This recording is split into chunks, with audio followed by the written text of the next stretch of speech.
Bonjour et bienvenue à toi pour ce nouvel épisode de la chaîne 3D Printing Explorer consacrée à la maintenance d'une imprimante 3D.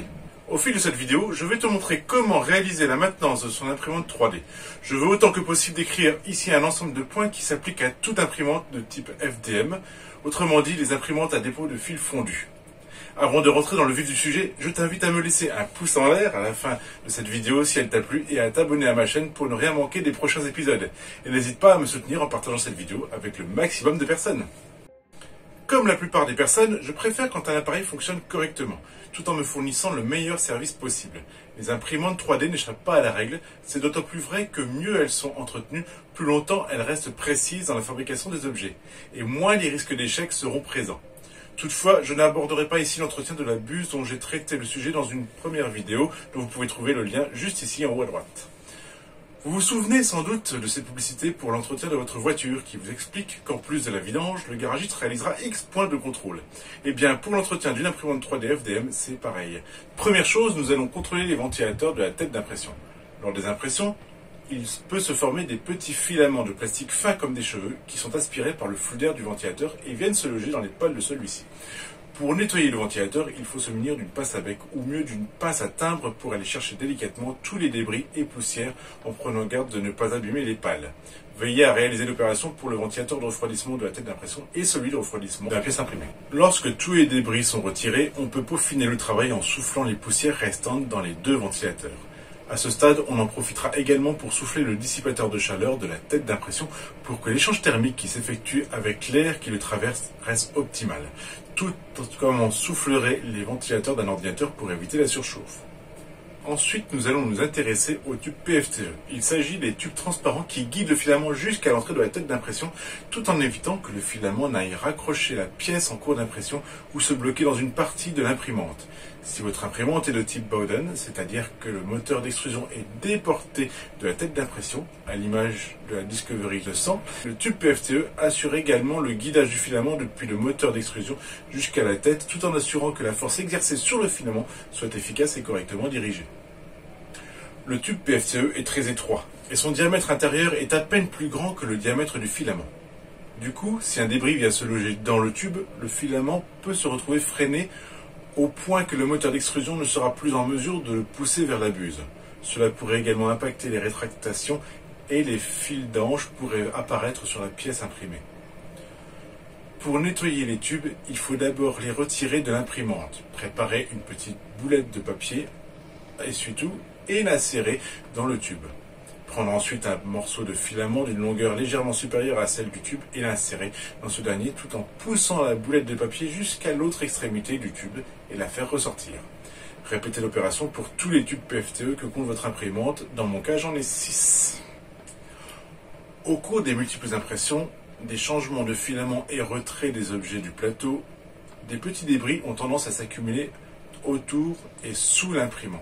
Au-delà de l'aspect esthétique, il existe un risque que certains de ces débris viennent se loger dans les pièces en mouvement de l'imprimante, avec les conséquences que l'on connaît. Passer un petit coup d'aspirateur tout autour et sous l'imprimante lui fera le plus grand bien. Ne pas hésiter à passer un coup sous le plateau et soulever carrément l'imprimante pour réaliser cette tâche. Si votre imprimante est dans une enceinte de confinement, les micro-poussières peuvent s'accumuler sur les parois et l'imprimante elle-même. Là encore, ne pas hésiter à nettoyer le tout à l'aide d'un chiffon adapté. Pour que les impressions restent précises, il est indispensable que la tension des courroies et leur état soient impeccables. Pour commencer, on va mettre l'imprimante hors tension. Ceci permettra de libérer les moteurs afin qu'il soit possible de déplacer les axes librement. Déplacez chacun des axes individuellement et pour visualiser que la courroie circule bien sur chaque poulie et ne présente aucune dégradation, que la courroie n'est pas entamée ou effilochée. Si tel est le cas, il faut absolument procéder à son remplacement. Ensuite, placez la tête d'impression totalement à droite ou à gauche de l'axe, puis testez la tension de la courroie sans forcer. Si la pression exercée sur la courroie est trop élevée, cela pourrait tordre l'axe du moteur ou entraîner la déformation ou encore la rupture d'un élément de l'imprimante. Lors de l'appui sur la bande supérieure, il ne doit pas être possible d'atteindre la bande inférieure. Si vous parvenez à se faire toucher les deux bandes, il faut alors retendre la courroie jusqu'à obtenir le résultat souhaité. Répétez cette opération pour l'axe du plateau.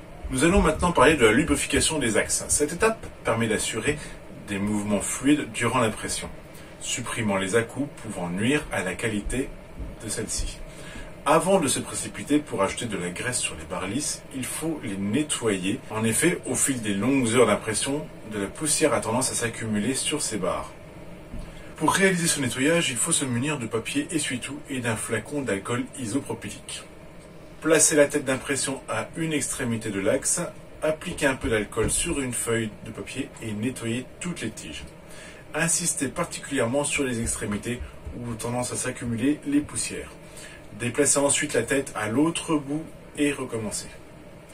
Lorsque les tiges lisses sont propres, toujours avec la tête placée à une extrémité de l'axe, appliquez une goutte de graisse sur chaque tige et la répartir sur le tour de la tige sans l'étaler sur la longueur. Pour ma part, j'utilise des petits bâtonnets de bois pour réaliser cette opération. J'évite ainsi d'avoir les doigts gras et de mettre de la graisse sur toutes les parties de l'imprimante que je risque de toucher ensuite. Ne pas mettre trop de graisse, car tout excès entraînera une accumulation qui aura tendance à capter la poussière et freiner les mouvements de l'axe.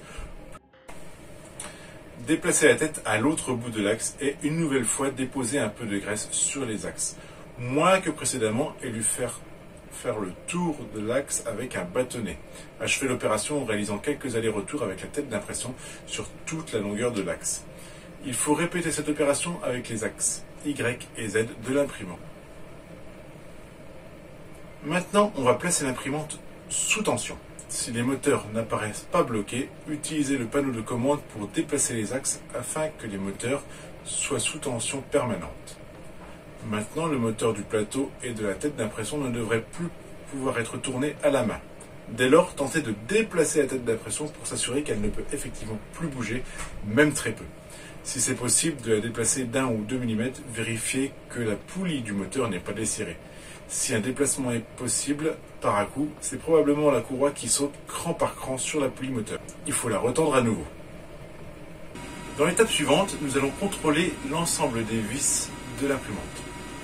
En effet, avec les mouvements et les secousses de l'imprimante, les vis peuvent avoir tendance à prendre du jeu. Se munir d'une clé à 6 pans et vérifier pour chaque vis qu'elle ne tourne dans aucun des deux sens. Attention à ne pas vouloir appliquer absolument une force pour faire tourner la vis, ne serait-ce que d'1 degré. En effet, si la vis ne se desserre jamais, les serrages accumulés au fil du temps finiront inévitablement par faire céder le pas de vis du châssis ou de la pièce en plastique. Cette étape de contrôle des vis pourrait vous apparaître superflue ou exagérée, mais tout comme moi, vous pourriez être surpris du nombre de vis qui peuvent avoir pris du jeu ou s'être légèrement desserrées. Alors surtout ne négligez pas cette étape, la bonne marche de votre imprimante pourrait en dépendre. Maintenant nous allons contrôler l'état des pièces en plastique proches des éléments de chauffe. Sur de nombreux modèles d'imprimantes en kit, la tête d'impression est souvent composée de pièces en plastique en PETG. Ces pièces subissent la proximité de chaleur du corps de chauffe durant de longues heures, à tel point qu'il est possible qu'elles finissent par se déformer. Ceci est encore plus vrai lorsque vos impressions se terminent avec un blob. Vous savez, cette énorme boule de plastique qui enveloppe toute la buse et qu'il faut ensuite faire chauffer assez longtemps pour pouvoir l'extraire de la tête. Il s'agit là juste d'un contrôle visuel visant à repérer les pièces déformées. Aucune urgence quant au fait de les remplacer, mais les repérer au plus tôt permet de fabriquer des pièces nécessaires pour les changer lors d'une prochaine session de maintenance planifiée, surtout en cas d'usage intensif de votre imprimante. Du plastique a tendance à s'accumuler maintenant sur la poulie d'extrusion, surtout lorsque le filament ne peut plus sortir de la buse en cours d'impression. Rappelez-vous ce fameux clac, clac, clac si agaçant.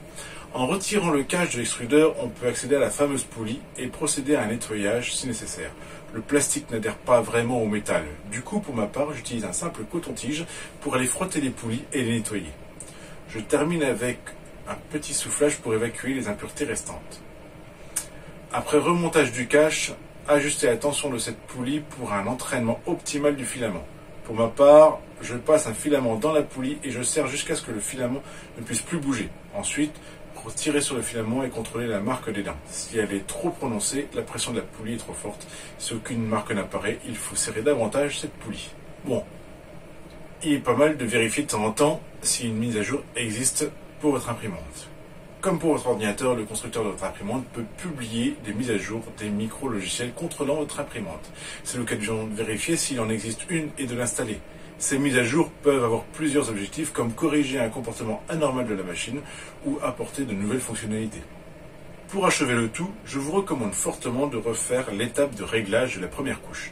Avec le temps et le vieillissement, la sensibilité des composants peut varier et dérégler votre imprimante. Refaire cette opération vous assurera que votre imprimante est toujours réglée au mieux et vous permettre de lancer de nouvelles impressions en toute tranquillité. Avec un entretien régulier, votre imprimante fonctionnera longtemps. Vous pourrez limiter les risques d'échec et continuer à imprimer vos objets avec la meilleure qualité possible. On fait souvent l'impasse sur ce type d'opération qui nécessite bien sûr du temps pour être correctement réalisé.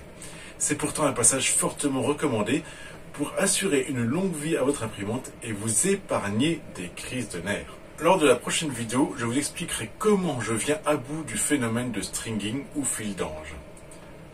Voilà, cette vidéo touche à sa fin. Je vous remercie de l'avoir regardée. Si elle vous a plu, n'hésitez pas à me laisser un petit commentaire ainsi qu'un pouce en l'air d'encouragement. Vous pouvez également me soutenir en vous abonnant à ma chaîne et en partageant cette vidéo avec un maximum de personnes. Je vous remercie, au revoir et à bientôt.